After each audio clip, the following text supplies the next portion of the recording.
There's a good chance you've heard of the concept of being dependent on someone. In fact, dependence is a normal part of development. But failure to become autonomous is one of the lesser-known personality disorders. That's what I'm going to talk about today. I'm Dr. Tracey Marks, a psychiatrist, and I make mental health education videos. Dependent personality disorder falls under the cluster C personality disorders, which are the personalities where people appear fearful or anxious. The other two in this cluster are avoidant and obsessive compulsive. I've talked about both of them and put them in my personality disorders playlist. I'm going to talk about this disorder as defined by the Diagnostic and Statistical Manual of Mental Disorders 5th edition. It's a pervasive and excessive need to be taken care of that leads to submissive and clinging behavior and fears of separation, beginning by early adulthood and present in a variety of contexts, as indicated by 5 or more of the following 8 characteristics. A handy mnemonic for the 8 characteristics is RELIANCE. R stands for Reassurance. You have difficulty making everyday decisions without an excessive amount of advice and reassurance from others. This can be basic decisions like whether you should wear a red or a blue shirt, or whether or not you should leave early to get to your destination. And this is more than simply being interested in other people's opinions. The reassurance you need is excessive. So you may ask someone's opinion and then keep saying, "Are you sure?"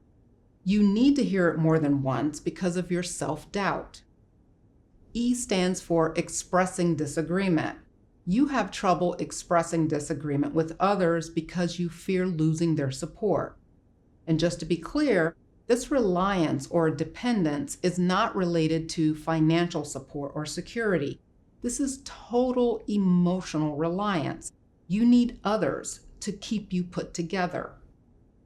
L is for life responsibility.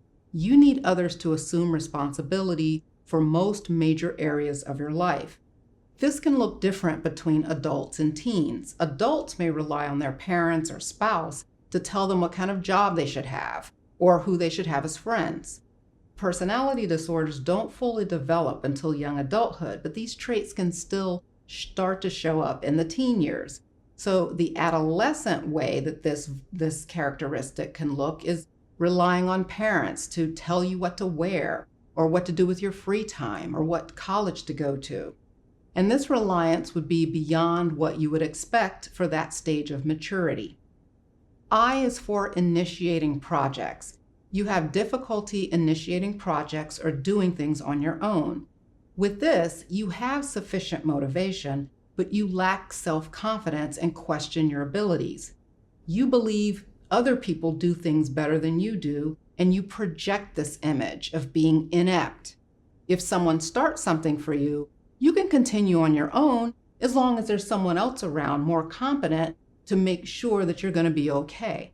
You're not motivated to learn new skills because you don't believe that you can keep it up. So there's this fear that if you become good at something, you'll be abandoned and then not have the support you need when you lose those temporary skills that you acquired. So being inept and unable to do something is more comfortable. It's a better place for you to be than out there where you may not have someone when you need them. A is for alone. You feel helpless when you're alone because of these fears of being unable to care for yourself. Because of this, you may go along for the ride with people to places or get involved with things for which you have no interest. But you'd rather be bored out of your mind than be alone. N is for nurturance. You go to excessive lengths to be nurtured by others to the point of volunteering to do things that are unpleasant. You will submit to other people's demands, even if the demands are unreasonable. And because of this, you can end up in a very imbalanced relationship, making a lot of personal sacrifices just to stay connected to the person. C is for companionship. You urgently seek another relationship as a source of care and support when a close relationship ends. With this, being without a relationship becomes an emergency. E is for exaggerated fears. You are unrealistically preoccupied with fears of being left to take care of yourself. You tend to ruminate over the scary prospect of being isolated. And this is opposite of the person with schizoid personality. I talk about that personality in detail in this video. The schizoid person is perfectly comfortable alone and prefers it. And not just living alone, but being untethered from relationships. The dependent person sees emotional connections as a lifeline. The schizoid person sees it as suffocating. The prevalence of dependent personality disorder is pretty low, like less than 1%, which is probably why you may have never heard of this personality disorder before.